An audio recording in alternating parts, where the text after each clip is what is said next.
Hello everyone. இன்றைக்கி நம்ம சூப்பரான செட்டிநாடு மீன் குழம்பு பார்க்க போகிறோம். செட்டிநாடுனா அது எப்படின்னு பார்த்தீங்கன்னா, நம்ம குக் வித் கோமாளியில் விடிவி சார் கணேஷ் பண்ணியிருப்பார். ஸோ அந்த மாதிரியான மீன் குழம்பு. ஸோ அதுக்காக நம்ம கடாயில் பார்த்தீங்கன்னா நல்லெண்ணெய் ஊற்றிட்டு வெந்தயம் போட்டு பொரிஞ்சதுமே வெங்காயம் நீல வாக்கில் கட் பண்ணது, தக்காளி, பச்சை மிளகா, கருவேப்பிலை. பச்சை மிளகா உங்கள் காரத்துக்கு ஏற்ற மாதிரி போட்டுக்கோங்க. நான் 3 பச்சை மிளகா போட்டிருக்கேன். ஸோ இது வந்து நல்லா தொக்கு மாதிரி ஆகணுங்க. பாருங்கள், இந்த மாதிரி நல்லா வதங்கணும். அப்போ தான் டேஸ்ட்டாக இருக்கும். ஸோ இதுக்காக நான் பொருள் பார்த்தீங்கன்னா, நான் புளி தண்ணி ஆல்ரெடி க்ளீன் பண்ணிவிட்டு அதை ஸ்ட்ரெயின் பண்ணி அந்த புளி தண்ணியில் வந்துட்டு 1 தக்காளி, ஒரு பச்சை மிளகா, கொஞ்சமாக கருவேப்பிலை போட்டு நல்லா கையிலே பிசைஞ்சு விட்டுருக்கேன். நல்லா இந்த மாதிரி சூப்பராக பாருங்கள், தக்காளி இருக்கிற அடையாளமே தெரியல, இந்த மாதிரி ஆகிடும். ஸோ இந்த தண்ணியை அப்படியே நம்ம கடாயில் வச்சுருக்க அந்த தொக்கில் ஊற்றிக்கலாம். தேவைப்பட்டால் கொஞ்சம் தண்ணியுமே ஆட் பண்ணிக்கலாம். ஏன்னா மீன் குழம்புக்கு அது நல்லா சுண்டி வரணும். ஆல்ரெடி திக்காக இருந்துச்சுன்னா இன்னுமே குழம்பு மாதிரி வராது.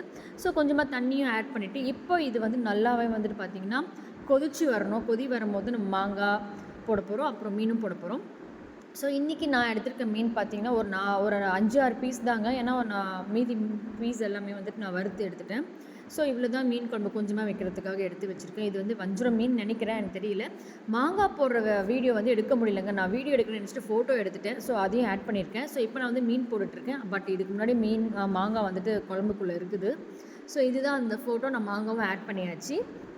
மாங்காய் ஆட் பண்ணதுக்கு அப்புறமா தான் ஒரு 2-3 மினிட்ஸ் கழிச்சு தான் நான் மீனே போட்டேன். இது ஒரு 3 மினிட்ஸ் அப்படியே விட்டுருங்க. லாஸ்ட்டாக மீன் குழம்பு நீங்கள் இறக்கும்போது ஒரு 1/4 ஸ்பூன் வந்துட்டு சர்க்கரை போட்டுக்கோங்க.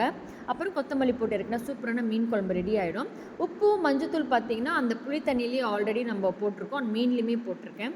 பாருங்கள், லாஸ்ட்டு கொத்தமல்லியை போட்டுட்டு இன்னும் ஒரே ஒரு நிமிஷம் மட்டும், இல்லைன்னா 10 to 20 செகண்ட்ஸ் மட்டும் விட்டுட்டு எடுத்திங்கன்னா சூப்பரான அமேசிங்கான செட்டிநாடு மீன் குழம்பு ரெடி ஆகிடுச்சுங்க. கண்டிப்பாக நீங்கள் அதை ட்ரை பண்ணுங்கள். ரொம்பவே நல்லாயிருக்கும். 2-3 நாள் வச்சு பார்க்கலாம். பிடிச்சிருந்தா லைக் பண்ணுங்கள். தேங்க்யூ.